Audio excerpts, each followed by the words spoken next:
Okay, doctorarjaybe. I just did a video on medical school education. Now I'm going to talk to you about residency and kind of the realities of residency too.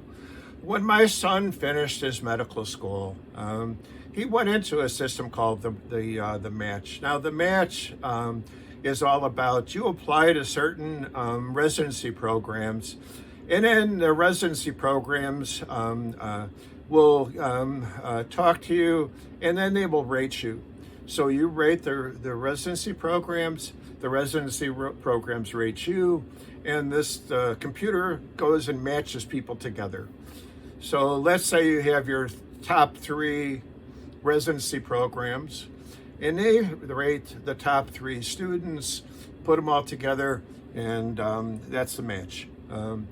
My son was not able to get a match. I don't know what that was all about.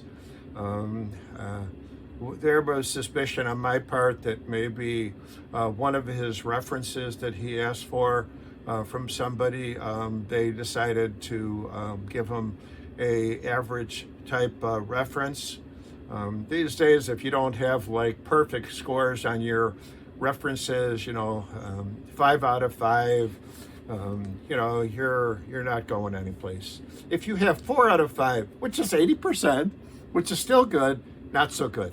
I know this because I had to do some of the, ratings in medical school, and it was just so cutthroat. I'll tell you. Any events, we were able to eventually get my son in. And one of the things that I experienced with him was the fact that the residency was basically using him for cheap labor. Now, I can tell you that when I was in my residency, it was the same thing. So over 40 years, nothing has changed.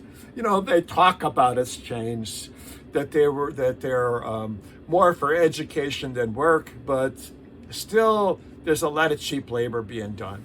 When I was a resident, I was drawing bloods, I was starting IVs, I was transporting patients.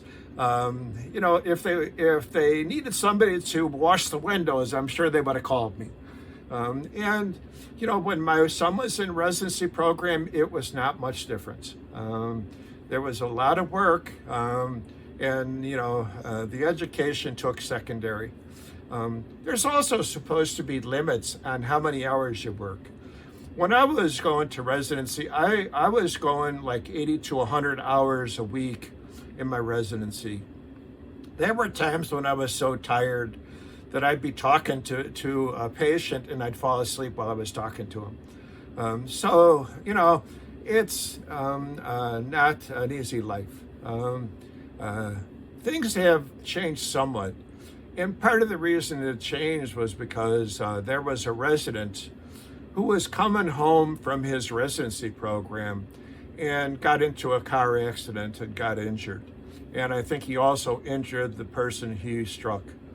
So if I remember right, that resident sued the board of residencies because he felt that the reason he got into the accident was because he fell asleep at the wheel, and the reason he fell asleep was because of how many hours that he was doing in the residency program. So he sued the residency program, sued the Board of Education. It controls the residency programs, and things changed. The Congress got involved, laws were passed, so now a resident is required to go home once they've been into the residency program for a certain number of hours. I think it's 60 hours, if I remember right, per week. And if you're there for 61, the residency director is required to send you home, otherwise they'll get fined.